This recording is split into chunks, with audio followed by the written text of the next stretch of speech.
Welcome to Lifting Leaders Podcast, where we are unleashing leader possibilities to make a better world. I'm Crystal Roberts, and together with Trisha Ryan, we're diving deeper into some of the complexities of the world's most critical challenges and exploring innovative ways of navigating through them. Through interviews with experts and leaders just like you, we're exploring what it takes to thrive as a leader today and examining new ways of thinking about how to creatively lead into a more equitable, socially responsible, and sustainable future. And the future starts now. Happy New Year, Lifting Leaders Podcast listeners. It's 2025. I cannot believe it. I know. It's crazy, isn't it? Yeah. I'm ready for a new year, though. How about you? I am so ready for a new year, and this one is going to be way more positive, right? It is. It's going to be the best year ever. Yeah, I think so. It's going to be roller coaster. Let's just say that. Let's just be real. Okay. All right. Okay.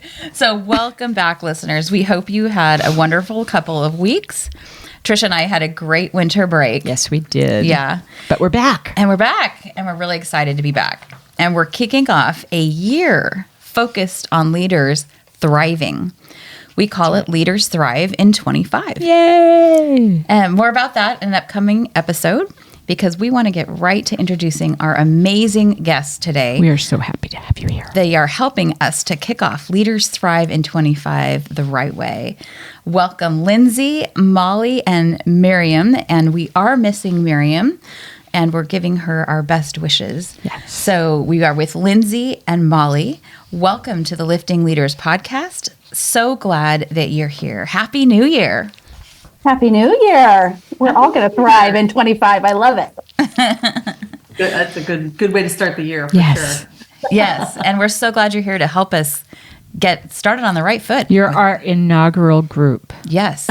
We love it. Very special. So here's a little bit about each of our guests. They're all co-founders of Ditch the Ditty before we dive into our actual questions. So Lindsay Godwin, at the top of her achievements, now a 3-time guest on the Lifting Leaders podcast show. So Lindsay is a trailblazer in strengths-based change for the past 20 years. Yeah. Lindsay is celebrated worldwide as a dynamic speaker, consultant, facilitator, and author.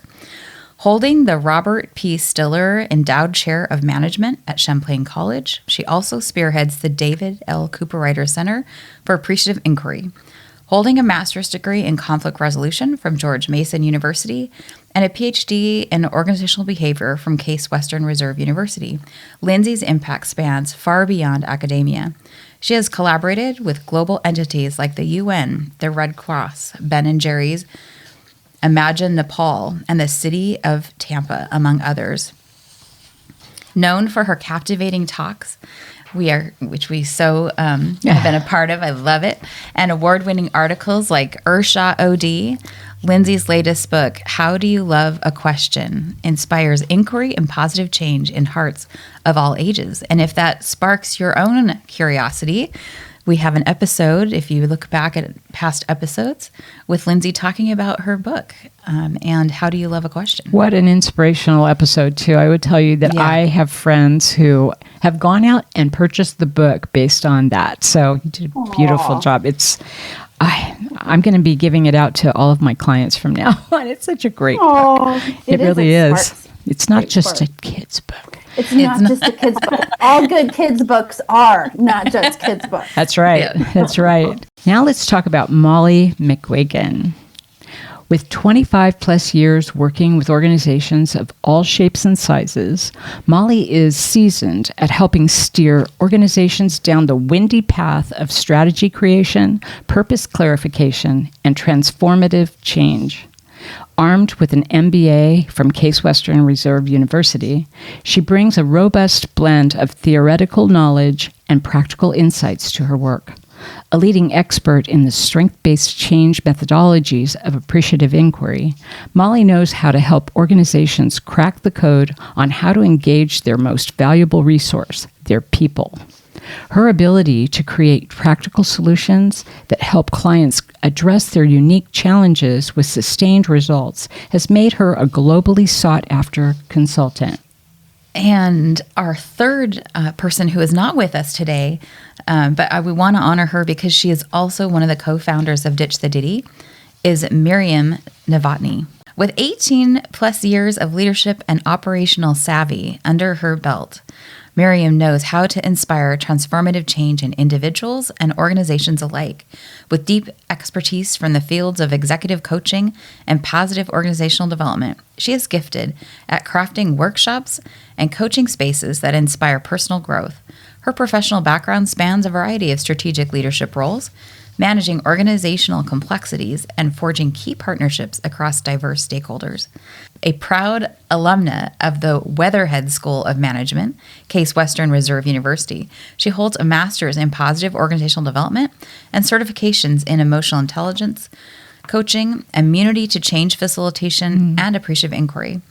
With an insatiable thirst for knowledge and curious spirit, Miriam lives to inspire growth and progress with everyone she encounters.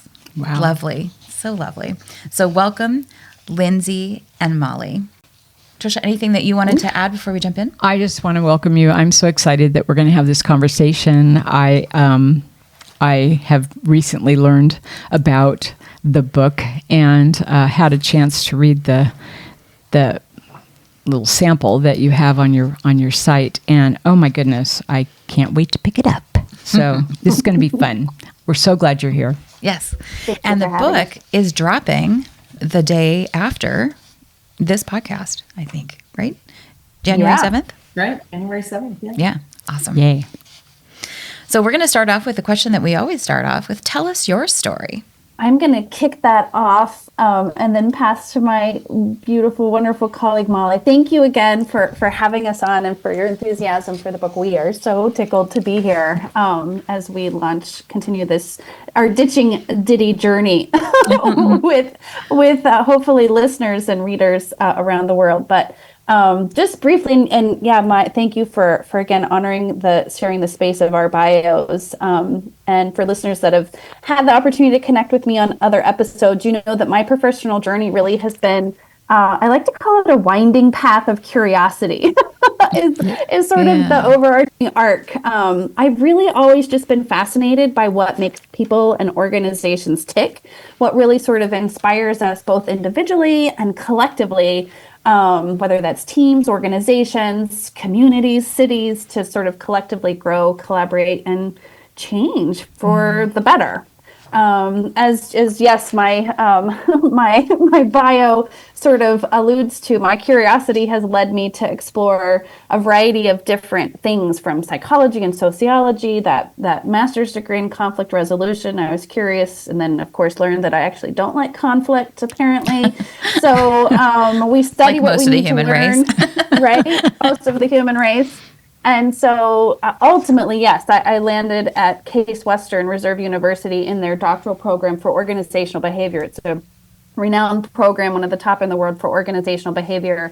And I found myself studying with amazing thought leaders, David Cole with experiential learning, Richard Boyatzis with emotional intelligence, and David Cooperrider and Ron Fry and others around strength-based change and appreciative inquiry. And so I just sort of, again, following my curiosity and my passion, found myself at just a ripe time working with David and others, and yes, getting to do just amazing work at the United Nations, and then leading into other global work with our appreciative inquiry is really a community around the world. And so working with our colleagues around the world, ultimately, I guess my story is that I really love creating transformational learning spaces and opportunities for people. So I do that in my day-to-day work as a professor. I'm at Champlain College here in beautiful Burlington, Vermont, where I teach a variety of different things. And yeah, I'm honored to serve as the academic director for the Cooperrider Center, where I continue to have the opportunity to connect with global leaders around the world and organizations, really helping to support them to transform and do sort of different things to unlock their best selves at an individual level and at a collective level.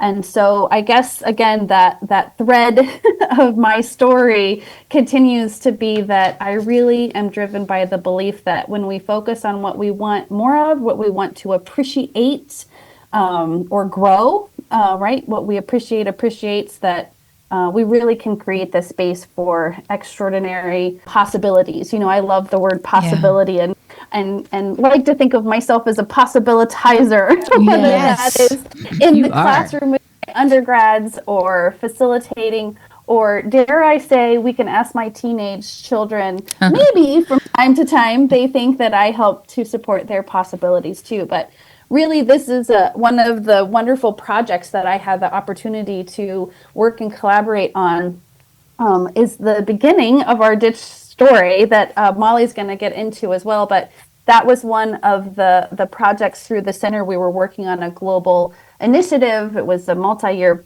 project. Molly was going to share more about that. And that's where Molly and I had long known each other from our time at Case Western when I was a doctoral student and she was working there. And this project was an opportunity to bring us together. And you will hear how Miriam comes into the story. And so with that, actually, Molly, I'm going to turn it to you to tell your story, which I know we'll get into actually also our Ditty story. Great. That's right. Thanks. Yeah, I would love to tell a little bit about the story, and it does. It just sort of, it rolls right into sort of how this work came about. But prior to that, my whole career has really been sort of as a outsider looking into organizations, and it sort of happened, haphazardly a little bit. I got into early on, right out of my undergraduate, which was at John Carroll University here in Cleveland, which is where I'm from and where I live. I got into the space of doing team building, experiential training and development work, and working with organizations, sort of working with teams to help them develop, but do it in a it was a lot of fun. We would take them out into the wilderness or and have experiences, and help them to really learn about what it means to come together and to build and develop their team and their leadership around certain skills that came to life as they had these different experiences outside of the work setting. So that was sort of my first entree into thinking about, wow, these organizations are human systems. It's really all about the people and how the people work together and how they work towards shared goals, and that led to my work at Case Western, because that's sort of the connective tissue between the three of us. Actually, all of us have this background at Case Western Reserve University here in Cleveland, and so I worked there for almost a decade doing executive education work. So I worked with companies to develop leadership development programs and change leadership programs. And that's where I met Lindsay a couple decades ago.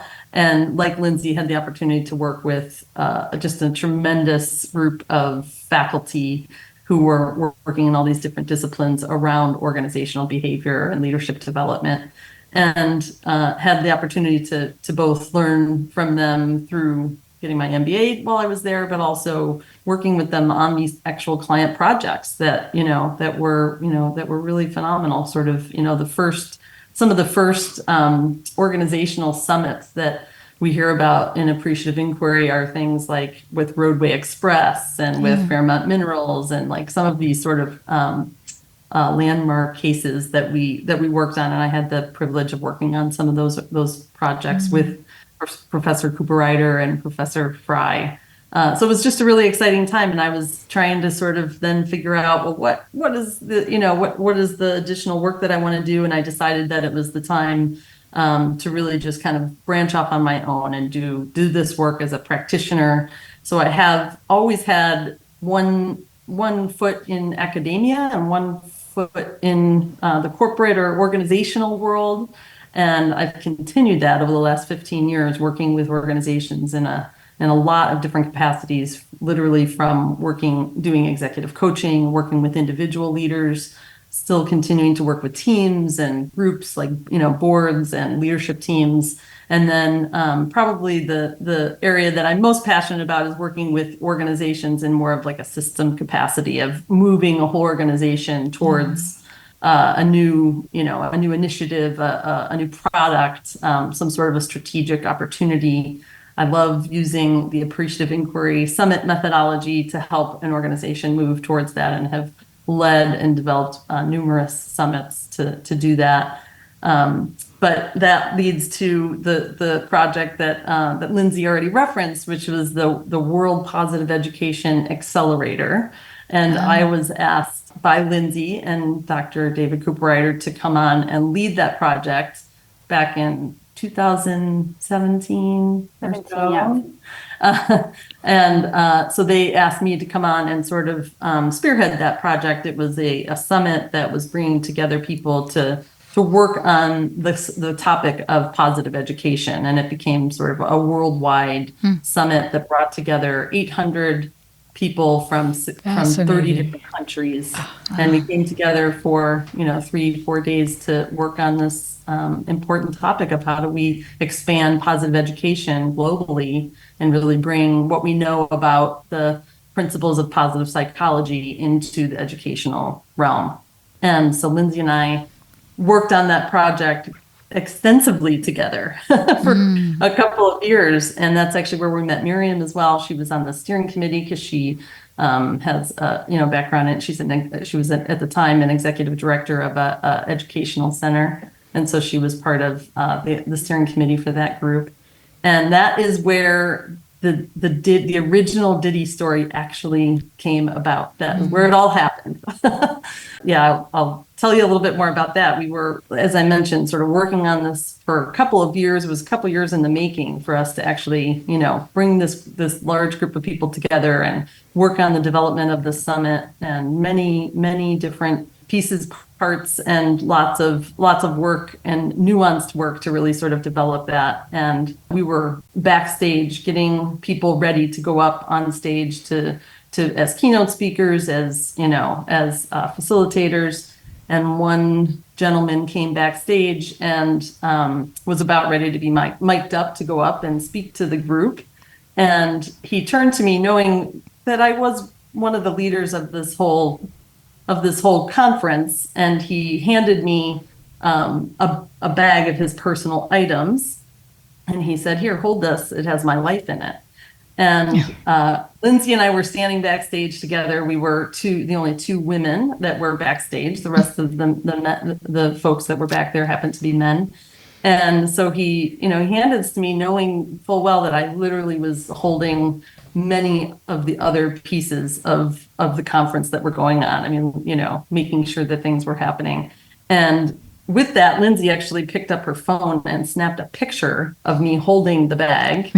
We didn't the original Ditty bag. You knew you would need that someday, there was something about this moment that needed to be captured. Yes, I love that. Actual Ditty bag. It was an actual Ditty bag. Wow. And I mean, for some folks have said to us, like, "What's a Ditty bag?" I mean, it literally, we reference it as sort of a bag of that holds people's belongings. Mm-hmm. And it became clear to us that we were sort of like, what are all the other bags that I'm holding that hold that of other people's things? What are these? What does this represent? This became a metaphor for so many other things that we hold and that we really don't have to be holding. So we later that day went back and we sort of downloaded the whole experience with Miriam, and we realized, wow, this actually, this is a very interesting metaphor as I'm standing here sort of holding this, and I didn't have to hold it. It was something that I could have put down. I could have said, no, let's find somewhere else for this to be, or, let's put it somewhere else. And I still held it out of this sense of responsibility and obligation. And so we started to talk about, what this really means, what for women, that we are in the space of feeling like we have to hold these things that don't belong to us, that we could certainly say no to. And as we started to kind of get into the work of Ditch the Ditty and started to think more about this, we realized that it really represents things in our personal life, in our professional life, these things that are handed to us that we hold. And because we are worried about disappointing people, or, we're people pleasers at heart. And, we started to get sort of the the research behind that. We really started to identify why it is, and how we take these things on in so many different ways. Wow. So that is the original story and how the Ditch the Ditty was born. So it sounds like we know sort of what the ditty is now, right? And is there anything else you want to add to what that is? But more importantly for me, I just want to know, did you have any trouble coming to the table and all agreeing on what the ditty actually was before you went forward? Yeah, so we define a ditty now, as something that we say yes to, something that we, it's an ask, it's something that we don't have to take on, that we can, that we have the option of saying no to. It could be, it could be actually, something that we've already said yes to that we want to get rid of, or something that we, never wanted to say yes to in the first place. We don't really, we don't necessarily have any disagreement about what a ditty is, at least among the three of us, but we know that it represents a lot of different things. Yeah. So a ditty for one person might not be a ditty for someone else. Yeah. So it can feel very different for different people. In my experience, ditties represent everything from sort of being asked to maybe take something on, like hosting a party of some sort, or it could be being part of a new project, or I've been asked to be part of like a board or something like that. Yeah. And it could be, a number of different things, but ditties in my life might not be a ditty in someone else's life. Yeah. I think that's a really important thing that we've come to. You're right. So that we are very clear on what the definition, like what is the category of what a ditty is, right? We've become very clear that it's these unnecessary, right, things we don't have to do, that we don't want to do, right? So, and exactly as Molly said, that my ditty might be your delight. So it's not that we have a hard list of, like, for some people being on the board is a joy, for other people it's not. But it's, again, that the criteria for a ditty is it's unnecessary, so you don't have to do it, and it's unwanted, you don't want to do it. And so that's really led us, though, and we, as Molly said, like the ditties, we also recognize and we actually love this term, both because it's fun and it's sticky, but it is such an important, and it's a heavy topic for women, right? Yes. And we get into research that we can get into, but we also didn't want to be in a space where we were, creating another sort of shame spiral that we often put women in, or how, and so for us, this language of ditty, as Molly said, became such a wonderful metaphor for us to have some language that is accessible, and to start looking and noticing, as Molly said, we started looking at our lives personally and professionally, and we're like, oh my gosh, there are so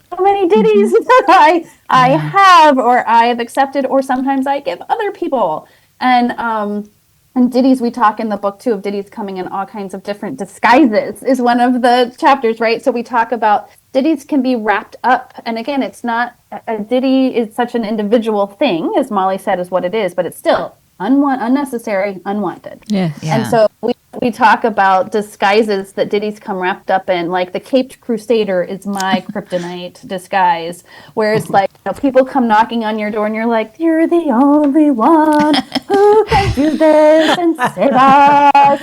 And I'm like, yes, I am. Never heard that. You're right. And so it pulls on all of those strings of wanting to be perfect and great, and things we'll get into with the dynamics that women face. But so, this Caped Crusader, the golden ticket, Molly and I have great stories. So they're like, this is going to be great for your career. This is going to open up doors. This. And then at the end of the day, you're like sweeping up somebody else's party, So, and then the hot potato, right? The thing that like nobody wants to do, and everybody's just like passing it around, and you're like, well, it's my turn, or like, I feel so like, valued.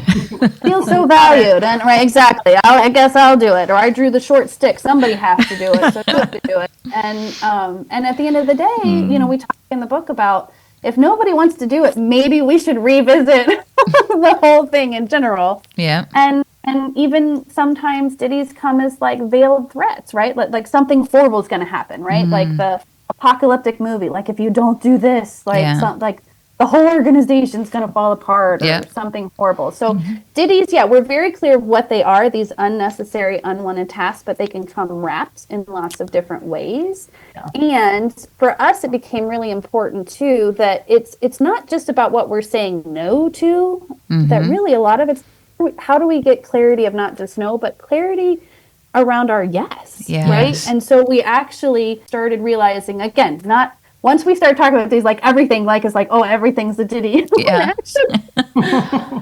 No, not everything, is a ditty. And we actually talk about the 4 Ds, different than appreciative inquiries, 4 Ds. We have 4 Ds of decision making.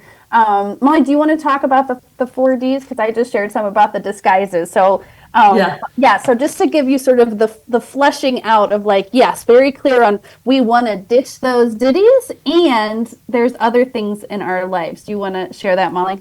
I'm going to step in here just super quick before we move too far on. I wanted to just circle back to Molly, what you had talked about when you gave a little more clarity around the story of the 3 of you coming together to form Ditch the Ditty. Yeah. And I just wanted to say how powerful that story was, because I feel like this story is played out all over the world, right? And we sit and we have this conversation and we complain about it. What was so powerful to me is that you decided we're going to do something about it. And it was like the right 3 people coming together at the right time with the right background to say, and I love the fact that you actually went to, like, we're going to do a little research. We're going to find more out about that. That's that curiosity piece, but also grounding it. It's not just going straight from, we don't like it, therefore we're going to put something out that's about what we think we should be doing. It's like, oh, let's actually step back. Let's find out what's really going on here. Let's do a little research. And then you come back to offering us this book. So for me, I love that. I thought it makes it so much, it's a powerful issue, and the way that you went about it and the way you went about doing the research, writing the book so that we can all benefit from it makes a lot of sense and makes it applicable, I guess. I too appreciate the story. I think it's interesting how in some cases people take those stories and they become a negative, and it never really it never reaches a positive state. It never comes to some kind of positive fruition, right? So I love that you took a moment that could have been another discussion over whatever you drink at night, and instead turned into something that can help not just you get through this and feel good about your decision, but also others. And I think, wow, what application this is for all women, but women in business who, typically do this all the time, and so it's pretty interesting. So such a gift. Can't wait to get into it. Yeah, such a gift. Yeah. So back to the question. I actually want to just respond to that, because I feel like I appreciate that, both of you saying that, because I think it's important that, we did take that moment, but I think the biggest thing about it was that we were like, I for one, holding that ditty, thinking to myself, I cannot believe that I'm in my mid 40s and I'm, in the place that I'm at professionally, and that I just did this. But I think what's even more important is that when we did come together and we started to talk about it, that we had fun with it. Like it wasn't like one of those situations where we were like, damn it, this is being done to me. Yeah. And that, as you say, that, we sort of got into this space of feeling like we wanted to blame or, find excuses or whatever. It was more about, wow, curiosity. What are we doing? And how, and let's laugh about this for one thing, which we do a lot in our work together. And we have been very intentional, and you'll see that as we continue to talk about the concept about the language that we use, because we know that, the language is so important. We come from this world of appreciative inquiry where we talk about words create worlds. So it's very important that we use a language that feels accessible, and that women and men, all people, don't feel badly about this, that we say, this is where we are. Yeah. And actually, we really just want to show up differently. We want women to show up differently. And so let's do that through a process of just having a conversation and allowing people to be part of that conversation. And I appreciate you. Yeah, you took pausing back on your that, yeah. power. I mean, that's what's coming up for me is it feels when you take on somebody else's ditty, like literally when you took on the bag, right? Defeating, right? A little bit defeating. Yeah. And you were even beating yourself up. I heard that. It's like, why did I do this? I know I shouldn't do this.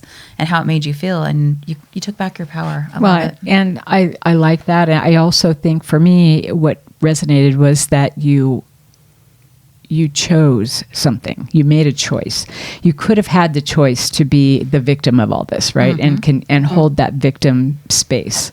But you chose to take accountability for moving it forward, moving it more into the possibilities of where you could go with that. Yeah. And I love that, because this is a message that we try to get out to people so often, and it's a hard one to put a handle on sometimes if you don't have a story like that where you have a clear message. Could have been, poor pitiful me, here we go again, but you didn't do that. And I love that the three of you in your brilliance got together and this is the result. And so, yes. Yeah.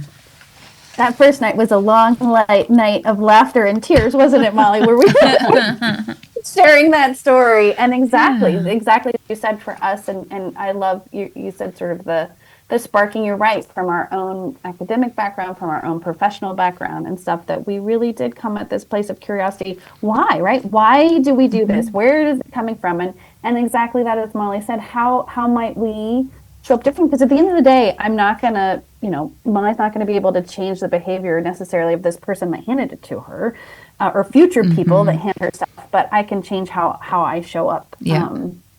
And so, that became it. So we said at the end of the day, this was it was work for us that we realized, oh, right, this resonates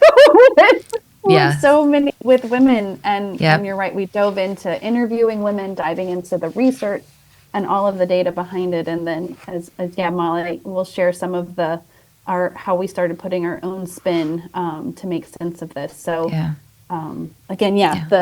the from ditties to at the end of the day, we're trying to be more intentional with our decision making. Yeah. And so part of that for us is awareness, right? Bringing that awareness of like, oh, this is a ditty. I don't need or want to do this. Yeah. So then what are my choices? But as Molly, we'll share, not everything's a ditty. So there's other things too in our awareness. Great. Yeah, so we've had fun with our 4Ds. We know that probably the thing that is the biggest sort of decisive moment is deciding whether or not something is a ditty or a duty. Oh, And so duty, in the sense that duties are the things that we really we can't say no. They're an obligation that we do have. There's something. You might not like it. It's a necessary responsibility or obligation. And, we all have them. We have them at home. We have them at work. We have them in the community, whatever it is. And so making this, sort of deciphering between what is a duty, what is a ditty is an important thing. But then we realize there's other things too that we say yes to that maybe we don't necessarily want to say yes to, but we do it for some other reason. And these things are things that we call deeds. So these, we do deeds. It's unwanted. But it might offer us another opportunity. It might be something that we do for a period of time. It might be helping somebody do something because we're like, no, we need to do this. Or it might be something at work. We're like, I'm going to do this. I don't really want to do this, but I do know that it's important for the company. It's important for my team, and I'm going to do it for a period of time, and then I'm going to move on and let somebody else do it, or find some other place for this to be. And then ultimately, the things that we want to make the most space for are delights. The thing, and it's funny because as we've talked to women, as Lindsay said, we've talked to so many women around the world, and I think some of the hardest things that women deal with is even sort of figuring out what is it that they want. What are the delights that they want more of in their life? Or they might have an idea of that, but they don't sit back and really think about, these are the things I want to say yes to. I want to leave space for these things, but I'm spending so much of my time working on the ditties, the duties, and the deeds that I'm not really thinking about what the delights are. So this framing of these 4 areas has helped us, and it's a core part of our work to really help with that intentional decision-making process, saying, what is this opportunity? And, asking yourself some questions and taking a moment to really think, where does this fit? and then how do I approach it, based on what I've identified.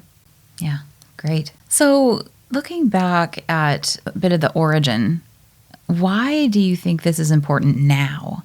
We've talked a little bit about why it's important in general, but is there anything about this time that we're living in now that makes this critically important? Yeah. We knew from the beginning that it was something that was important because we were still living it. As I mentioned, sort of being at that place in my career and sort of recognizing, wow, I'm still doing this. I wonder if young women coming into the workforce or, coming in, sort of to their world as adults, juggling all the different things that they're experiencing it. So we knew that it was really important. As we mentioned, that all was sort of taking place around, 2017, 2018. And then, so we started to write the book, and we started to work on our content, and then the pandemic hit. And we were like, oh, nobody's really going to care about this. This isn't something that really matters anymore because everybody's worlds are swirling. And so what does this mean? And then after the dust settled a little bit and we had a chance to sort of take a look, we were like, wow, this actually is even more important because now women are being asked to do all of the things and sort of jump back into this space of managing a household. A lot of people had kids at home and learning from home, and they're trying to juggle different things in their lives because our lives literally were upended, and it was women who were sort of at the heart of dealing with all of that. So and Lindsay, do you want to say more about that and sort of that? No, it really did. I mean, we did for a hot minute, sort of, like everybody, the wind sort of got taken out of our sails. And as Molly said, as we both sort of dusted ourselves off and just started looking around.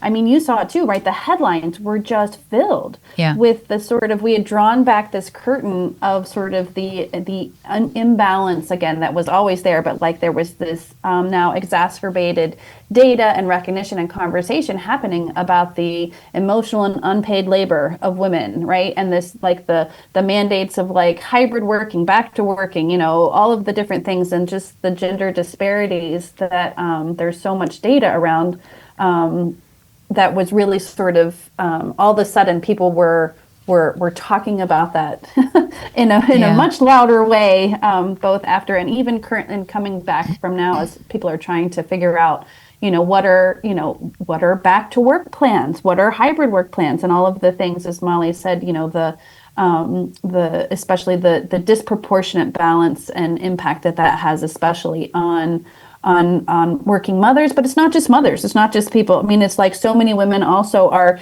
caregivers, right? They don't have children, they are taking care of parents, or they are sort of this sandwich generation so in the workplace of trying to take care of others. And so we realize that our work and this conversation around women and what women hold and what and the mental health of especially women leaders in organizations was really important. And it feels like, as the world and whatever sort of political realm that people are swimming in, the world is changing, yes, right? For it is. Women, and the dynamics and the challenges and the conversations that are happening both in and out of work right now, especially around women, is, of course, for us, we're biased, but louder and more important than ever, because things aren't, they're not getting easier or lessened. They're just getting more. And so as sort of more and more happens, we know it's increasingly important for us as individuals, and definitely for women leaders in organizations. How do they protect their time? How do they get clear on what is important, so that they can show up as their best self in what, at home, at work, and just be healthier? I just to add to that, I've gone and when I go to see other speakers or panels and things like that we all love to attend, that feature women executives in particular talking about their their best practices, their road to leadership. And I'm just struck by how much of it is focused on, you can do it all. You can wear all of these different hats, and you can be a leader, and you can work your way to the top as a top level leader. And I'm sitting there thinking, now that I've done this work, I'm sitting there thinking, but at what cost? Yes. What have you actually said no to? What have you let go of? Because I think a lot of these women are literally, burning the oil on both ends. I mean, they're really working so hard to keep all of those different balls in the air. And they rarely sort of take a moment to sort of, pause and allow themselves to say, what do I need to let go of? Yeah. And the message really isn't that. The message is keep doing all this and do this too. It's not, okay, it's time to reevaluate your priorities and figure out what you have space for. Yeah. What you're saying is just making me think about how after the pandemic or during the pandemic, a lot more emphasis was placed on equity. And at first it was really about, racial equity, and I think it still is, and it should be.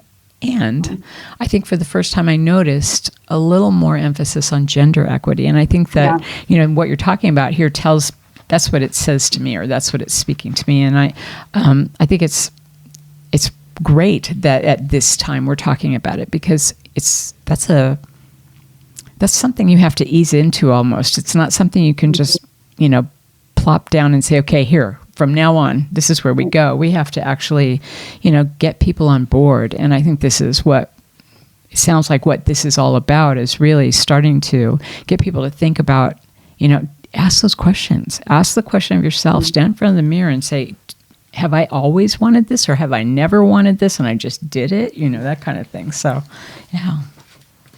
So, you shared some interesting facts in your website about women in relationship with the ditty. And I thought this was so fascinating. Women are more likely to say yes to non-promotable tasks. And women are seen as less likable when they say no to a task or to an ask, and more likely to ruminate than men when telling somebody no. And no kidding. It's like it becomes a guilt trip almost, right, to say no. Help us understand this data a little bit, and what's going on here, and why do we as women often say yes to everybody but ourselves? Yeah. I'll start on that and then pass it over to Molly. That that is the exact question that kept us up that first night. Even we got really curious about exactly that. What's going on as we looked at that, our own experiences, looking at that data, and saying, what is happening here? And again, we stand on the shoulders of so much wonderful work and research that's happened, and we really.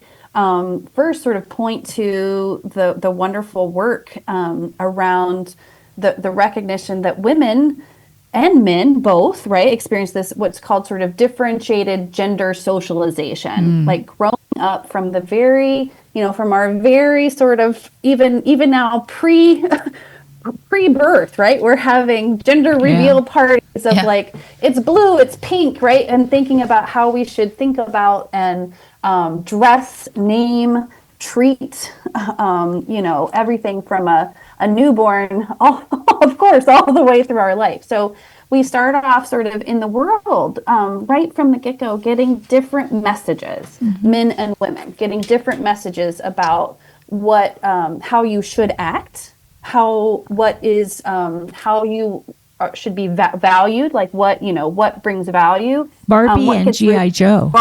And G.I. Joe, thank you. I mean, thank you, Barbie movie. That was, we have Barbie and Oppenheimer in the same weekend is sort of talk about the, metaphors there that, and so we really started looking at, there, again, this is not new. This is historically, there's wonderful research on this idea that we just as it's not a U.S. thing. I mean, it's a cultural phenomenon that in different cultures we get sort of different messages to boys and girls, and so especially in our Western society and definitely in our experiences, some of those messages that we get as little girls are things, like good, good girls take care of others, right? So there's a lot of data on, girls being expected to do more household chores than their brothers. In same-sex relationships, women do more household work as they progress in their age. In the workplace, exactly, like women are more likely to be asked to do those things, like bringing the food for the party or taking notes and different things like that. So there's all of this message, right, that we get, and the data shows that. And so that leads us to internalize this sense of, I need to prioritize other people's needs over my own, right? I need to say, yeah, you asked me to do something, I need to say yes, right? Other messages that we get are, girls should be polite and nice, and all the good girl messages, right, that are so that we swim in. Again, even looking at historically the language that parents use to reward, boys versus girls is different at home. Again, in the workplace, just as you said, some of that, like women do face backlash when they say no to things, because it's like they're seen as not helpful. Yeah. Because we expect women to be helpful. That's sort of the norm. And so again, we then sort of internalize this need for keeping the peace, sort of like taking care of everybody else's emotions, putting other people's needs above our own. And so all of those things, that we internalize lead us to, as Molly said, even that question, as she's saying, it seems like such a simple question. Do I want to do this? I mean, that seems like a simple question. Yeah. That is a loaded question for women, because we have all of these shoulds swimming in our head. Exactly. I should want to help you. I should want to be helpful. I should want to be nice or polite, or I should keep my mouth shut because this is going to upset you if I raise this, because we get those messages. And so, like I said, we really got curious about this differentiated sort of gendered socialization, these different messages that we get. I mean, you can go back to the classic, snips and snails and puppy dogs' tails, versus sugar and spice is all of the little things nice that girls are made of, right? Versus boys, we have all of these messages that we get that are just embedded in our society. And so again, for us, we took this and all of those messages and again, we got curious. That was one of what is happening here for us to say yes to these things we don't want to, or even to not understand, to not even give ourselves space to know what we want, because somehow that feels like a violation of taking care of other if I focus on myself for 5 seconds. And Molly, you can share about our Ditty dynamics, because this led us to recognize and again, these things that we call them Ditty dynamics of things that like see, I told you we played with language. We have all of these. We have our ditties, ditty disguises, Ditty dynamics. We'll get into ditching dynamics, but the Ditty dynamics are those things that impact, why exactly these internalized messages. How do they get sort of translated into this more likelihood that we will say yes to things that we don't want or need to? So, Molly, you want to share about the Ditty dynamics? Yeah, for us, it was a little bit about making this important background data that Lindsay alluded to, making it more accessible. Everybody kind of knows this, and we read it and we're like, yeah, that's true. And again, you start by thinking, you feel bad about it, in a sense, because you're feeling like, wow, this has been my experience all the way through since I was a little girl. But we created these sort of personas, to help women identify with what is it that's coming up for them, and so that we can again kind of have a conversation about it. So we have the people pleaser, which a lot of people identify with. 54% of women identify with being a people pleaser over 40% of men. So it's not to say that men are not people pleasers, but it is so much more prevalent for women to experience that feeling. So the perfect pearl, this idea of being a perfectionist, again, 44% of women exhibit the trait of self. 54% of women identify with self-criticism over 34% of men. So this idea that women they need to have something perfect before they can pass it in, or work needing to be perfect so that they can but men don't always feel that way. They feel like they can sort of get to the point where they have something that that they can build on, or that's good enough. So it's not not as important for them, and women really feel that way. And then the self-doubting dame, which is sort of bringing that sense of self-doubt. The one that is particularly interesting in that realm is for women to feel like they are sort of ready for a promotion, or to put themselves in for a promotion. They need to be 100% confident that they are in, or that they're ready for that promotion, versus, and apply for that promotion, versus men who only 60%, they feel like they only need 60% of that confidence to feel like they're moving towards that next promotion. So the paradigm is just really interesting in terms of sort of thinking about these different dynamics. And what we often do is sort of, lay these out and allow women to just see where they see themselves in that. And there's so much overlap, they all sort of play within. If you're probably sitting there thinking, I'm a little bit of all of those. And because we all feel that way, but it helps it helps women to sort of identify with a certain aspect of these dynamics. And essentially what allows us to do is, again, have that conversation to say, yeah, we're all in, like, we all experience these things. We all are in that space together. And so now how do we want to show up differently? I love this. And it makes me think about 360s. How we do 360s in organizations and for leaders. And I would love to see the analysis on this that looks for trends where women are, coming up short in the area of perfectionist, or they're coming up really high in perfectionism, and in some of these other, even the interpersonal stuff, they're coming up really high in that, and men are coming in lower. But what does that mean? But where they're coming up in some of these areas that men are not, but men are still moving forward, and women are still struggling to get there. They may have everything on their 360 that looks like they are the leader of all time, and they can't get anywhere. And what is it? What are the messages that they're getting from that? I just think that would be fascinating for me anyway, to unpack something like that. Now I want to do that. It's a good study. Yeah. So what can we do about it? How can women tune out that noise and tune into their own true wants to navigate our choices more authentically?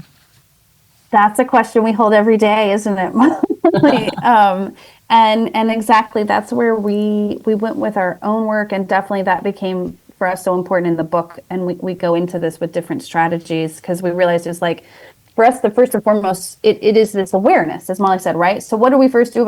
As in so much with change, right? We are change management practitioners and scholars, and so much of change starts with that first level of just awareness, recognizing where am I, where do I want to be, what do I want something to look differently. So that's why for us it's so important to create space. And this pause, we talk a lot about the power of the pause. Giving yourself a space when you are asked for something, to have that reflective space. And we even have a little decision tree with the 4Ds to sort of have those questions of, is this something I want? Is this something I really need to do? Is it something you really need to do, right? And sort of really pausing and asking yourself that. We actually have those questions like pause and ask yourself again, right? Is this something you really want to do? Is this something you really have to do? Because again, we're so ingrained and conditioned to think we should. And so for us, that pause becomes so important to it's sort of just an initial, we talk about, giving yourself 5 seconds, 5 minutes 5 hours. Oh my gosh, can you imagine 5 days to give yourself sometimes time to give yourself space to make a decision and reflect on it?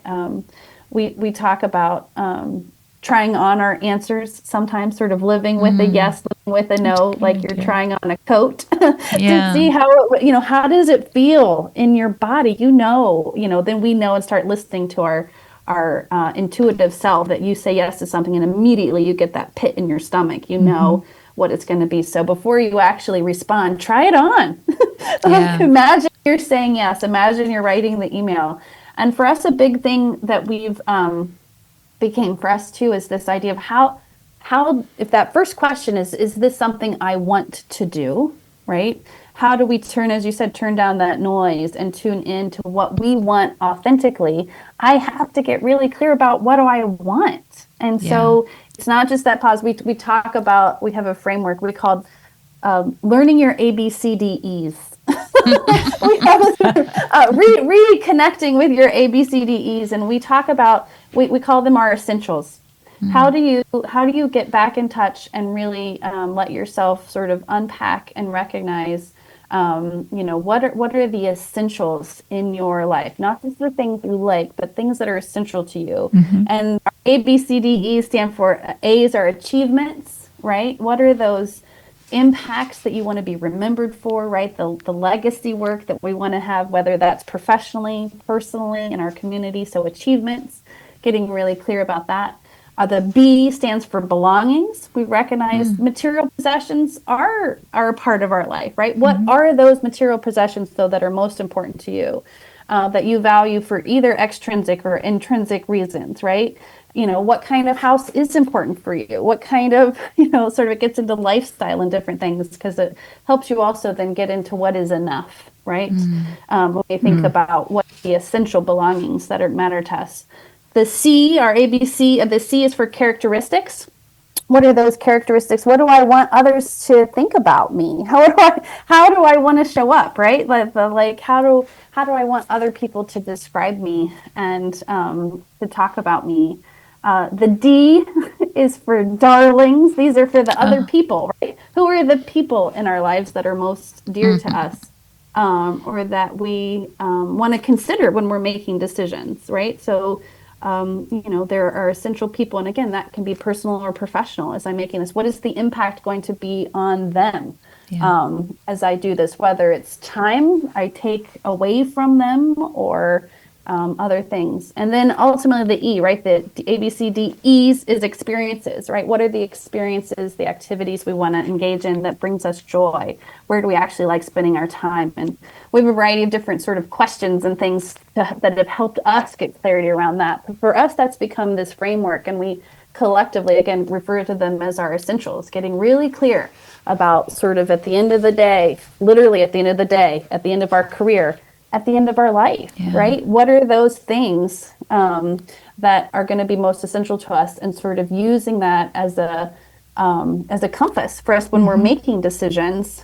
And it's been so helpful for me. I mean, I'm recognizing that our essentials can change. This isn't a static thing, right? So what was important to me yesterday might not be important to me tomorrow. So this is a living, breathing conversation and dialogue we need to be in with ourselves. I keep giving the example, my son is a senior in high school this year. We are in the thick of it right now with college applications and thinking about his future and all of the decisions he's making that we're trying to support him through. And so he's one of my darlings. He's one of the people that is important to me in my life.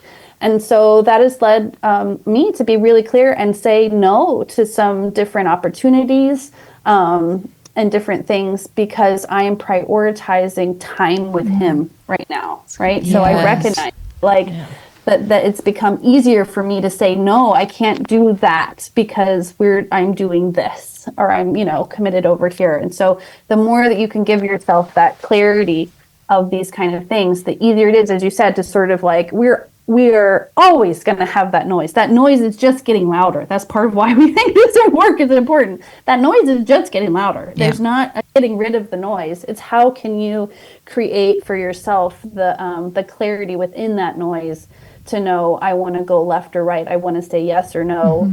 This is something that's worthy of my time and energy, or it's not. Back to choice, right? Yeah. Yeah, the Yeah. choice, exactly. Yeah. Molly, is there anything you want to add to that? I think we don't always have the benefit of sort of sitting down and doing this kind of work. Certainly not when like a ditty is presented to us in the moment. And so it's so important to find the time to do this so that when you do sort of start, our decision tree, again, as Lindsay said, starts with what do you want? Is this something that you want? That when you are faced with something, you have clarity, you already know. And I think the other thing that has helped us, because this work really all started with us, and now then we were like, what, this needs to go out to other people too, but it really did start with us, like figuring out our own ditties. And what has become more essential than anything in our own process is not just doing the work ourselves so that we sort of know, have that sort of clarity, but we know each other and share that work with each other. And so we have these sort of accountability partners or these check-in, we all need our community of people that we can kind of call up and say, oh my gosh, I was just asked to do this. I'm not sure if it's a ditty or not, I need to identify whether or not it's something that I want or not. And Lindsay and Miriam have become my go-to people to say, oh my gosh, because I actually I get asked to do, to pick up ditties all the time. And I have to say, and they're like, Molly, now wait a minute here. Yeah. Are you sure? And, we'll reflect back on sort of thinking about a lot of this essentials work that we have done, but you're not necessarily able to do that in the moment. You have to be kind of ready. And so giving yourself the opportunity to really think it through so that you just you're more equipped, to be able to react in the moment, I think is so important. I love the idea of pausing because, even if it makes somebody else uncomfortable, the ones who are asking you to do that ditty, right? It shows that you are doing something intentionally. You are thinking about it. And to me, that's almost something to respect over somebody who just says yes right away.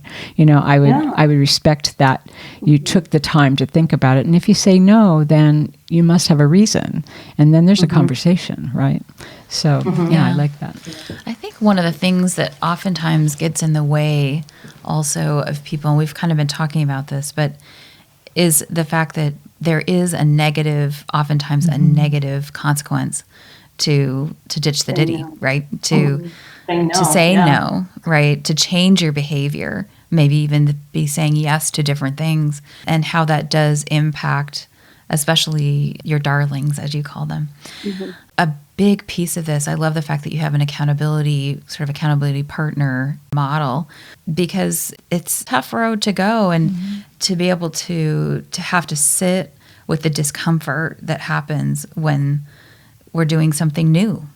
And sometimes if we aren't paying attention, if we aren't self-aware, we feel that and we think, oh, that means we're going down the wrong path. We feel this discomfort. We feel this anxiety around it. We think, well, that if we're listening to that, then we should be helping other people. We should be doing the things that we want to say no to, because it relieves our discomfort and our anxiety and essentially pain that we're feeling around that. So accountability partner does help you to sort of get over that a little bit, to be able to know that, hey, next week I'm going to actually be coming back to you and saying either I did or I didn't follow my commitment that I'd made to you around doing less ditties. It almost seems like a mental muscle. I so appreciate that, Crystal. And that we talk about that, but like there's consequences of, there are consequences of saying no. And we've even talked about sort of unpacking, is it a privilege to ditch, right? The privilege of having the space and, and not everybody, for a variety of different reasons. We can talk about socioeconomic, we can talk racial. So we've talked about the sort of the racial intersection with gender and race sort of brings a whole different conversation around, the privilege and the pressure that that certain women even exacerbatedly sort of feel like they can't say no to things that they don't want or have to do. Because exactly what you're saying. And we've talked about the importance of for this though too, it's the having that clarity of, even if like I said yes to this why am I like, it's a ditty. And I know maybe I'm saying yes to it because it was like, for me, it was a 5 minutes of like, it's just easier to do this. Part of it's just that intentional decision making of owning it. But we also talk about just like all asks aren't created equal with like, asks are these ditties and deeds and duties and delights. Not all no's have to be delivered equal too. And I know you love to talk about sort of scaling the no is one of our favorite things, because it's like how exactly, Crystal, as you're saying, there's different ways to deliver a no as well. That we as women too are very much often not comfortable doing. And we talk about the dynamics of that, like feeling we need to wrap it in an apology, all of these different things, or we still have to fix it. We talk about being the magic wand. You still have to say no, but you still have to figure out a way for them to, you still have to make it happen for them, even if you're not the one doing it. But we do talk about the importance, as you're saying, that there's different ways to balance the relationship so that it's not everything is sort of a just peace out no. And we have to manage ourselves. We have to, when we're tired, when we're hungry, when we're lonely, like all these things, when we're not resourced well ourselves, we're much more likely to say yes to something that we don't want to do. Right. So we just don't have the energy or our own internal power to make those good decisions and to be able to withstand the discomfort that comes with that. And as you say, a lot of us are raised that way, or it's sort of our society, right? It's the culture. So it's almost an exercise in flexing that mental muscle a little bit, but building it, because we're so, a one and done is not it. That didn't change the habit. It didn't make a habit. All it did was make you feel guilty because you said no one time, right?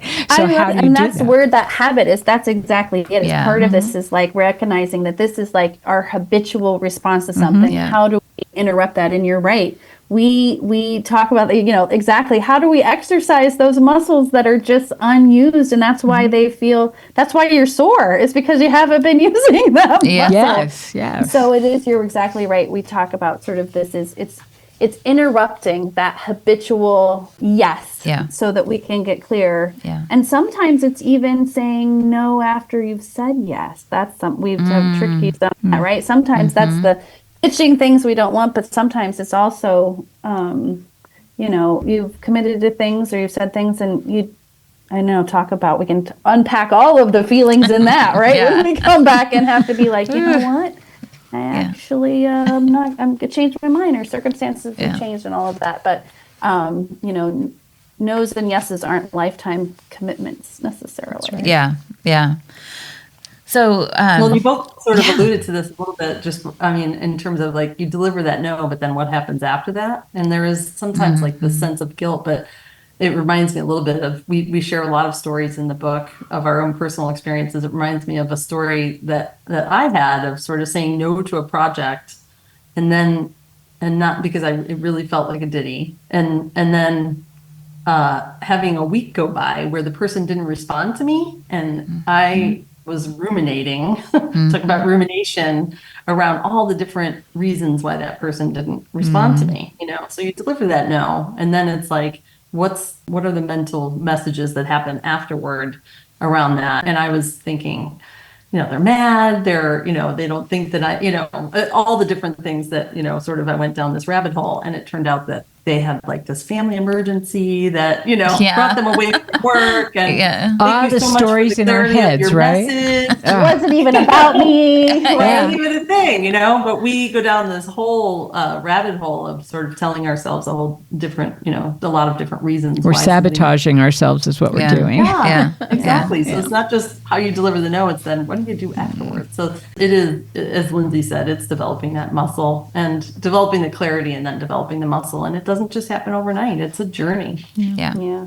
The book's filled with what we call bite-sized challenges, just for that reason, like little things to try to do exactly that, to sort of like help you build your muscle in a small, safe way of, practicing interrupting a habit and different things so that you can maybe then build your muscles for the bigger moments. when they come your way. Can you give us just like one or two of those? That would be helpful, I think, for the listening audience to just, before their book comes to them. Yeah. Yeah.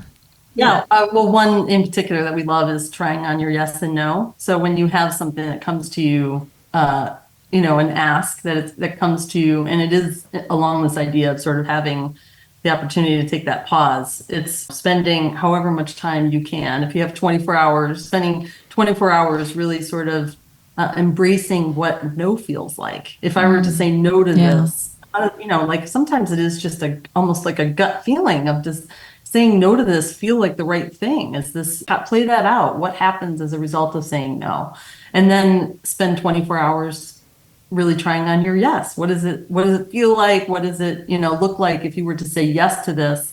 Does it have a different response? Can you envision a different outcome for yourself? So it's about giving yourself the pause, but it's also about really following your gut and your intuition in terms of how these things manifest more than just, sort of the first initial thinking. It's around a feeling sometimes too. Mm-hmm. Trusting That's one of my very favorite ones. Yeah. And one, I'll throw on just one more, especially for because I know leaders struggle with this, as it was linked to what we were talking about too, with clarity of what we want to do, and especially as leader and things changing. One of our colleagues, one of the amazing people that we've interviewed and has shared this work with us, talks about the idea that, our goals also shift, right? In fact, we said this is a dialogue. This is not a static thing. So even thinking about your essentials isn't static, and allowing yourself maybe to play with what we call as a goal memorial service, taking a moment and reflect on a goal that you haven't achieved, an unachieved goal that you actually no longer want to pursue. And recognizing sort of, write a eulogy for that goal, celebrate that goal, what it did something for you, even though you didn't do it, but letting it go and recognizing that you're in a different place now. And so it's no longer about I'm a failure, or I'm not enough, or I have to be that perfect pearl and still do this because at once upon a time I said I was going to do this. Yeah. And now actually I want to do something different. As Molly was saying, it's not about doing it. It's part of the book, right? Doing what matters instead of doing it all. What do we have to let go of? And so sometimes that is so we invite people to play with having a goal memorial service for something you did not achieve. I love that. And I think the other thing with that is what I find is that it's okay to let something go, even if you don't know what's going to replace it.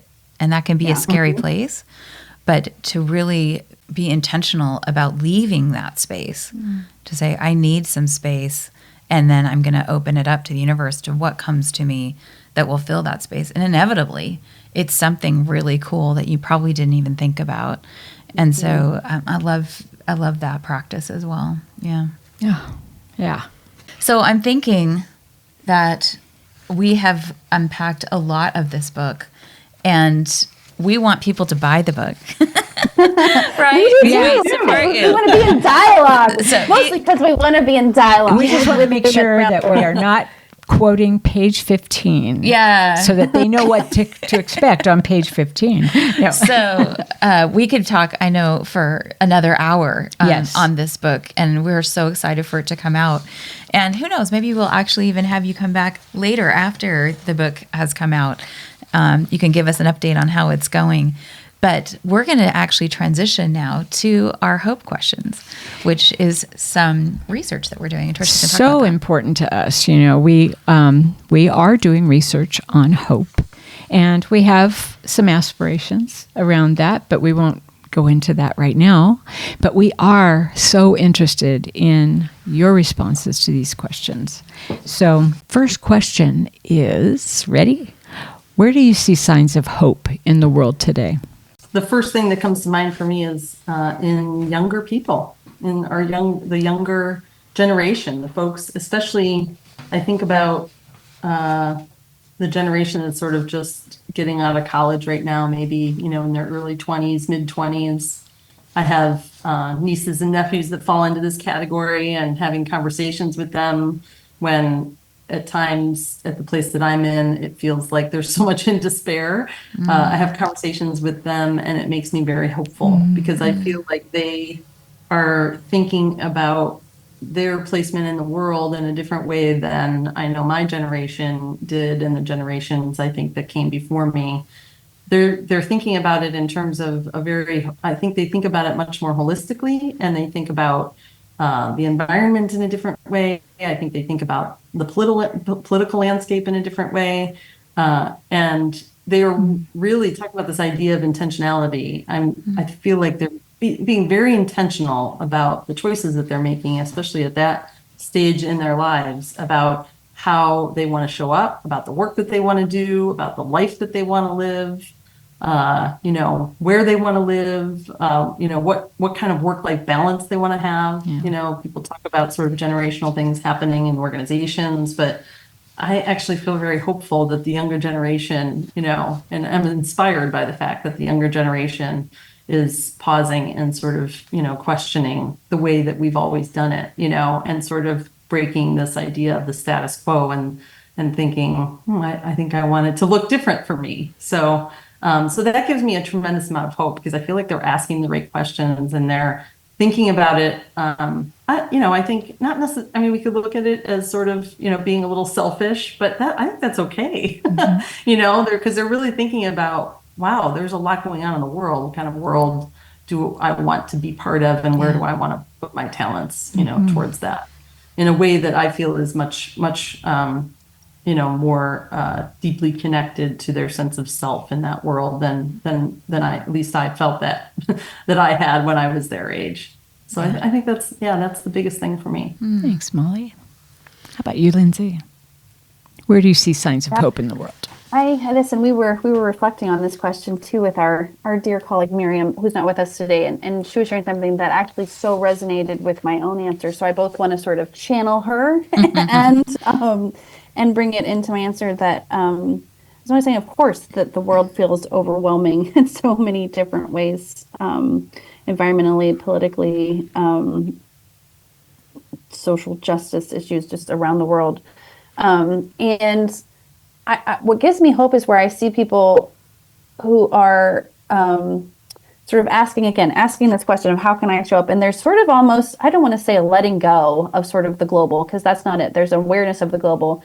But Miriam was reflecting on this too, and it so resonates with my own sense of hope that people are turning to one another more in their local communities, right? That we are recognizing that, my sphere of influence might not be, at the global level. It might not be at the national level. It might not even be at my city or town level. It might be like in my neighborhood. Yes. And so we see people that when I see, community gatherings happening, when I see just sort of how people are showing up, almost, it sounds maybe paradoxical, showing up in smaller ways with one another. It feels like the Margaret Wheatley, like people are turning to one another, like her turning to one another, book and poem. And that actually gives me a lot of hope, because I think that at the end of the day, that's really all we have. That's all we have is the sense of control. We'll never have control at the macro level. So how can I show up in this moment, literally sometimes just at the grocery store differently with somebody, or in my community, or in my school district or something. And so it gives me hope that people are actually getting a little more grounded and rooted in sort of local senses of community, because I actually think that is part of the key to like bigger scale change, if that makes sense. Yeah. Yeah. So Molly, how do you sustain hope for yourself? That's a good question. I think I stay as closely connected to what my own values are as I can. And it's hard sometimes with all the information that's coming in. And again, sort of, I think we're all, sort of dealing with the state of the world as it is. But I think that at the end of the day, it's maybe a little aligned with what Lindsay was just saying. At the end of the day, what I have is sort of in my own sphere, my own bubble. Not to say that I want to live in that bubble, because it's important for us to sort of understand those other things that are happening. But I get grounded and I stay connected to that, that sense of hope by just staying really connected to what my values are and what I care about and who I am as a person. So for example, one of those values is nature. And so I find that when I can just get out into nature and sort of reconnect with the natural space, and that I feel like, okay, it's still there. It's still there for me. It's still doing the same things that it's always done for me. And there's a consistency there, and there's sort of a warmth that just, sort of helps me get through some of the other things that feel harder and feel, more challenging to get my head wrapped around. Nice. How about you, Lindsay? For me, it's a lot of the connection that Molly's talking to, of the connecting authentically with even a small sphere of wonderful friends like Molly and Miriam. That's with regular, but to sort of create and to have these authentic spaces where we can just sort of lay down all of the shoulds and the things and that we hold in our life, and just sort of just create some spaces where I can authentically be. Sometimes that means authentically, even sharing my, ironically, again, paradoxically, sort of sharing my despair in moments with people, but with the intention of like sharing that in a way because it actually helps me sustain hope, because it's like, I know that I'm sort of bolstered then, right? I'm not alone. Somehow it's normalizing the sense of I'm not alone. And there, even if I'm having a down moment, it's not everybody, right? So there's something in this sort of, it helps me sustain hope to sort of, counterbalance my my trajectory of feelings of stuff sometimes, of like when I'm up, usually joke about this, don't I, right? When like one of us is up, one of us is down. It's sort of like we're always glad that like we're all sort of like in different spaces at different times. But so having, that network that I lean to and count on really helps me have hope, because ironically, it helps me when I'm not hopeful, right? It helps to sort of give me energy and a sense of support, and that there's somebody holding the light for me when maybe I for a couple minutes don't see it. Yeah. So how do you engage or inspire others to be hopeful, Molly? Well, I think that's, I think it's part of my work. I think we sort of joke about, and my husband often jokes with me because he sees this in me, that I, have sort of delusional amounts of optimism. So I approach, and he says that in the nicest way, but I approach most problems as opportunities. That is the work that I do, and I encourage other people to see it that way too. And so I feel like, just by sort of approaching every situation that way, in terms of it being an opportunity and it being something that you can sort of dig into and figure out together, and think of new possibilities. I think that really helps people to have a sense of hope, that especially in the work that we do with organizations, right? I mean, it feels like, the ship is sinking sometimes, and, there's always something to grab onto in terms of a new idea, a new innovation, a new relationship that helps people to sort of get out of that space. And I think that when you present that to them, and maybe sometimes it is in a sense of delusional optimism, but I'll take that. It helps them to see and be, see that and be hopeful too. Yeah, it's like a reason to move forward, right? Yeah. How about you, Lindsay?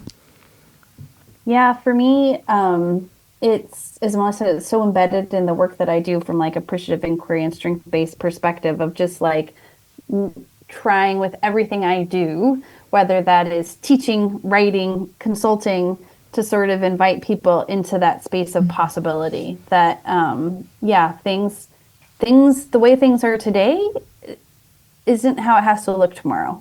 And so even if that is in small ways or big ways, that we are constantly sort of, creating and co-creating our spaces, places, and relationships with each other. And so I try so hard to just not just model that for myself, but that's, again, sort of the theme of my work in general. And I think some of it too, for us is exactly like this work with Ditch the Ditty, is sort of like, how can I take like my lived experiences and share those in a way that is invitational for other people to hold up a mirror and say, are you feeling this too? Oh, you're not alone. And here's how can we then start having a conversation about not just where we are today, but what do we want tomorrow to look like? And helping to just sort of be a support for people in a variety of different ways, whether that's, as a teacher, sometimes that looks different with my students than it does with my organizations I work with, let alone, like I said, right now with my with my own teenagers, having the holding the space of pure possibility. For example, right now with my son, as he's imagining not just what his year looks like next year, but what his life looks like as he launches into college and stuff. So just holding that space that tomorrow can be what we want it to be is something I always try to do, and it's not always easy, but it is a lifelong journey to sort of try to hold that space. If you could come up with one word that represents hope for you, what would that word be and why? Adaptability. Yeah. And why is that? Because I think what is hopeful for someone now is not going to be hopeful for someone tomorrow. I think that all of these inputs continue to change us and change the world in ways that we can't even predict. And I think the most important skill, strength that we can have in the sense of holding hope is adaptability, being able to adapt to the environment around us and adapt to our own thought process around it and our own habits. I think it's the tool that will kind of get us through and help us to sustain hopefulness. Yeah. Thank you. Love that. Mine, of course, resonates, and I think fits with Molly's. For me, it is that word possibility. So I think I love the adaptability of as the skill that we need to do that, and I mean, sort of it's also like holding that with a sense of possibility. That's what hope is to me, right? It's the sense of, like I said, that there is the possibility of things looking different, being different, feeling different. Again, even if that's a small little seed of something, that have that sense of possibility, both holding it for myself, but then it becomes even more hopeful when you can get people to sort of collectively both sharing, and then, as Molly said, sort of that adaptability of rolling up their sleeves and adapting and flexing to create and move toward that sense of possibility, I think is so is one of the big sort of engines of hope. So powerful, both of you. That's great. I think we have some good information. Now, you told us about your ABCDEs, and we have an E as well, which you didn't know about. And our question here is, for each of you, what are your top 2 or 3 things that you're doing to truly thrive in 25?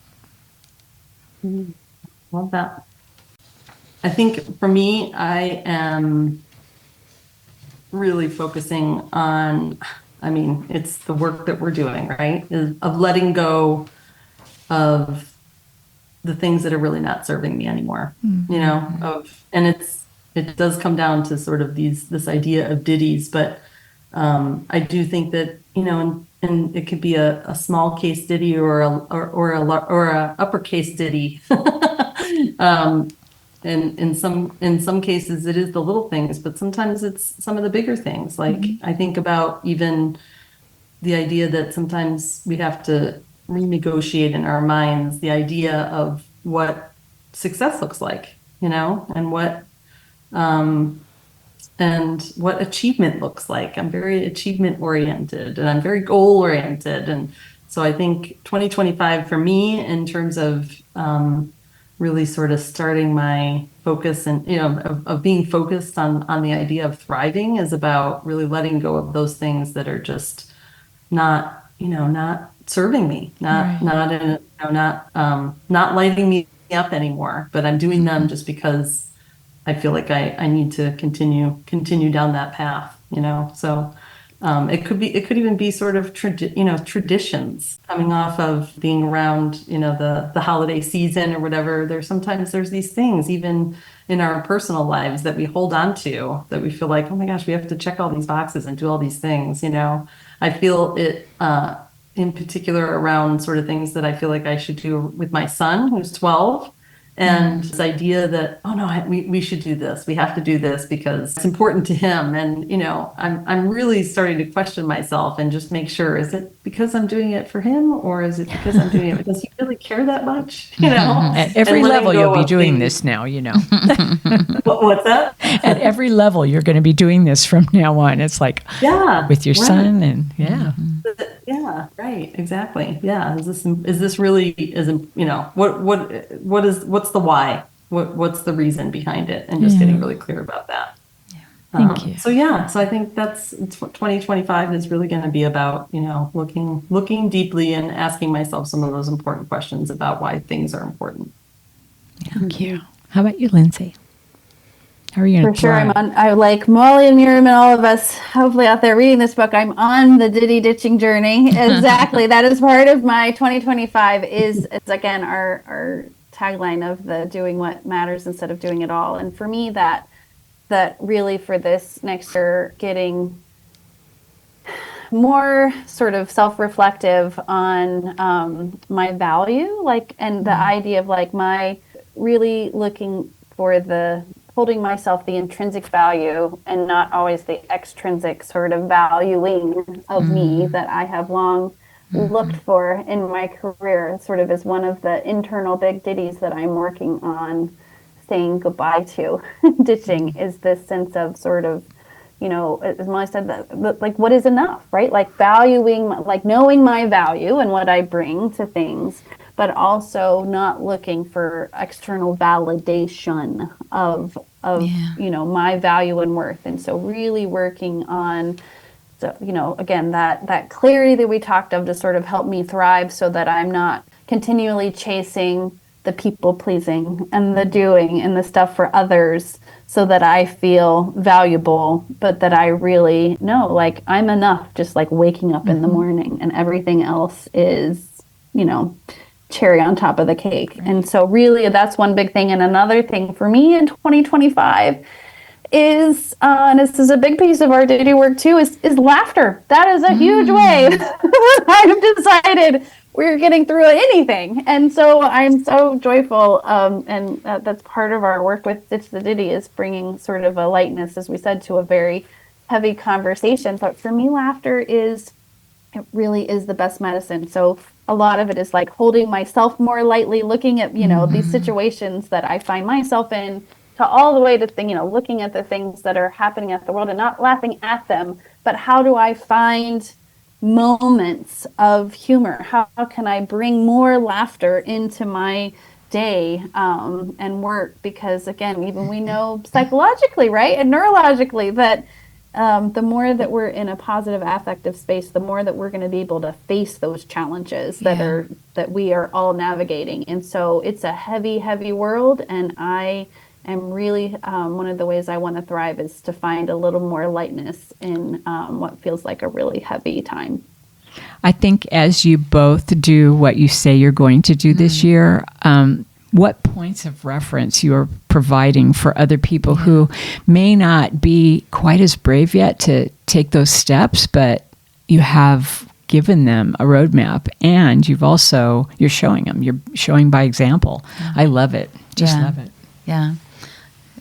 Living what you're telling people too. Yeah. So our last question is looking forward. And we can guess what probably some of this answer will be, but looking forward, what are you really excited about, and what's next for you? We are excited to bring this book to life. I mean, we've been working on this for 6+ years now, and it has been a real work of both personal and professional kind of coming together. And as I said before, at the core of it, it's our own work that we decided was something that we wanted to kind of put out there. So it's really been a journey for us, and we're just so excited to have it finally here and finally ready to put in people's hands, and we want to just, get it out into the world. That's going to be our biggest focus for 2025 for sure. Double down on that. That is it. Is exactly our dream is that Ditty becomes a household sort of, vernacular. Yeah. We want to hear, women and men alike talking about recognizing ditties and how to ditch them and all of the benefits that come with sort of bringing this added intentionality to our lives and to ourselves and getting clear about what we really want. So exactly as we say, we can do more of what matters and not doing everything else. And so that's really, we are working with, have plans to work with companies and ERGs and more individuals and coaching and all of that. But for us, for me, I'm just so excited about what conversations that I hope that this sparks at both sort of, again, individual conversations that we have or that women are having with each other or that women are having with themselves. And really, I'm excited and I think we are hoping and wanting to sort of, how does this become almost like a movement, right? Of like, I mean, can you imagine if people are talking about like at work and stuff, just even the language of like, that we had language to say that's the ditty. Let's, I'm not going to do that. Who needs to do that? Who's the right person for that? Who might this be a delight for? Right? All of these things that we could have conversations with personally and in organizations. I think we are just, I'm really excited to see how we can continue to spread this and help to really, as I said, going back to what I love is just creating these spaces for transformational awareness and change, right? And so that's what it starts with. And so maybe it starts with a little word, ditty. I can't wait for the book to come out. I really can't. I'm like going to be sitting here all night. I may not even sleep. I think it's a great idea. I love what we've been talking about. And I see some application for, as coaches, we talk to people all the time about some of this stuff. And some of it takes a long time to get through because you've got to go through the process of unpacking. And I'm not saying that we speed it up, but it certainly wouldn't hurt to have some kind of a tool or something to help. Roadmap, right. Yeah, and the language, like you said. So where can people, tell us where people can find you and where can they buy the book? So our website is ditchtheditty.com. So you can find us and how to connect with us at ditchtheditty.com, including links to buy the book. But you can also get the book at your favorite local booksellers, as well as sort of all of the places you might imagine, Amazon and Barnes & Noble and that too. So Ditch the Ditty, D-I-T-T-Y. And yeah, it is out and about. But the easiest place to find us or even to find just direct links to it is probably on our website, ditchtheditty.com. We'll make sure we put that in the show notes so everybody has access to it. Yeah. Awesome. Thank you so much for being on the podcast. It was the absolute fantastic way to start the year. I hope everybody goes out and buys the book, uses that as a roadmap for the year.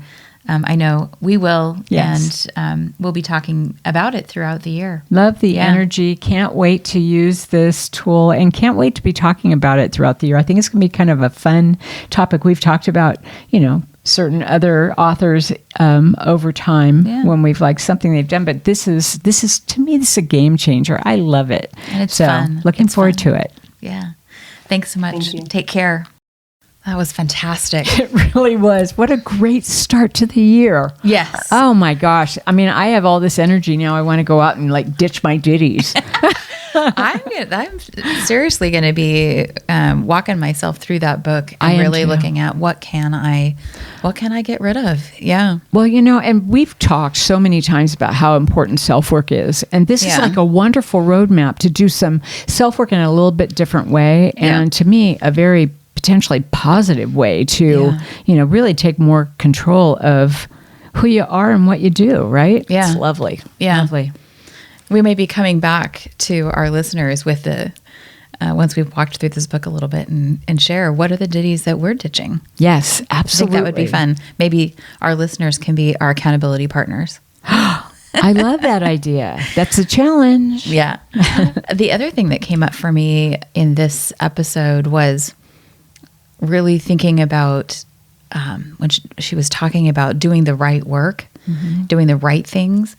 and not doing everything. And I thought that's really the link for me about the making a better world. Yes. And it is what we keep talking about, is like we want people to be able to bring their strengths and their passions and their loves, because we need all of that. That's where the new ideas are and the innovation. Yes. And so this really aligns well with making a better world. I agree with you. And I also think that this is it's a step out of being burned out. You know, one of the things that we have talked about a lot in our podcast is that people do get burned out. They get completely, yanked. Yeah. They're disengaged. And part of that is that they're saying yes to everything. Yeah. So if everything is so important, how do you even know, what's important for yourself if you're so busy attending to other people's important things, right? Yeah. And is it really important at the end? Yeah. So this is going to be a great self-discovery, I think, for me, for sure. Yeah. And I hope for other people as well. Yeah. It's great. Yeah. So let's keep the conversation going. If you have questions or comments about the show, you can find us on all our social media channels at lifting_leaders. We have so many exceptional podcast episodes coming up with more fantastic guests, so be sure to subscribe to our podcast on Apple Podcast or wherever you listen. If you know someone who would find this episode inspiring or helpful, share it with them, text them, email them, or take a screenshot and share it on your Instagram and tag us at lifting_leaders. If you'd like to know more about us, our guests, or the show, please go to our website at liftingleaderspodcast.com. You'll find our show notes there as well. If you're looking for help in developing your leaders or would like a growth opportunity yourself through leader coaching, please contact us through our website at www.liftingleaderspodcast.com. Thank you to Ari Chance Roberts for his technical support of our show. Finally, please take 30 seconds and follow us. It helps you because you never miss an episode, and it helps us because you never miss an episode. To follow us, go to the Lifting Leaders Podcast Show on Apple Podcasts, Spotify, or wherever you listen. Then just tap the plus sign in the upper right-hand corner or click on follow. While you're there, if you'd be willing to give us a 5-star rating and review and share the episode with a friend, we'd be so grateful. Thank you, Trisha, for another fun episode and a great start to the year. Yes, and Happy New Year, Crystal. Yeah, Happy New Year. Many thanks to you, our listeners. We appreciate you. Find ways every day to lift each other up. Have a fantastic week. Take care.